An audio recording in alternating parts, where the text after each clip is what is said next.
frustrating to us that the Liberty Zone, like Liberty and Stanton River, if you go on Realtor.com or Zillow, Forest gets like 5s and 6s and all kinds of great ratings, and Liberty gets 2s and 3s, and you know. So, has anybody done anything to find out why there's this difference? I will tell you what we have done is we have put new people. Like we've got a new administrator that's been at Liberty for 2 or 3 years. Justin doing a great job. He is great. Really listening to parents about increasing offerings at the school. What do people want? What do you want to be involved in? What sports are you looking for? So there have been a lot of changes at each of those schools trying to change that perception. So that is more principal's responsibility. Well, it's everybody's To fix that. responsibility, but it's also Right, but- parents, it's community. Oh, 100%. You know, teachers.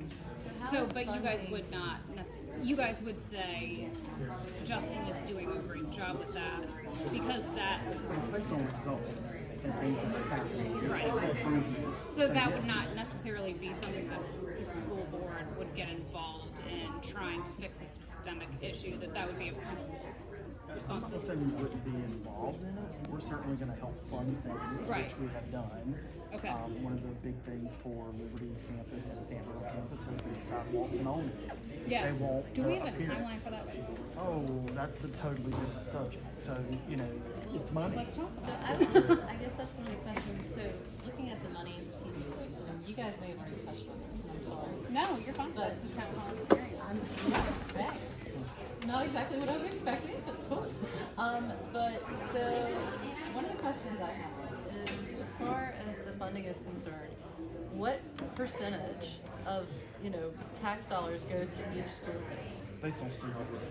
So it's based upon student. So if you guys were to rezone, then or redistrict, then more tax dollars will be going to the Liberty School Zone and Stanton River School Zone. Right, but what people need to understand is the zones are currently set up as far as mileage.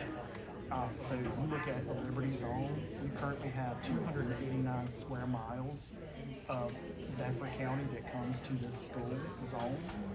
Stanton River is 311 square miles, so again, 300 miles. And then you've got Forest Zone at 150 square miles.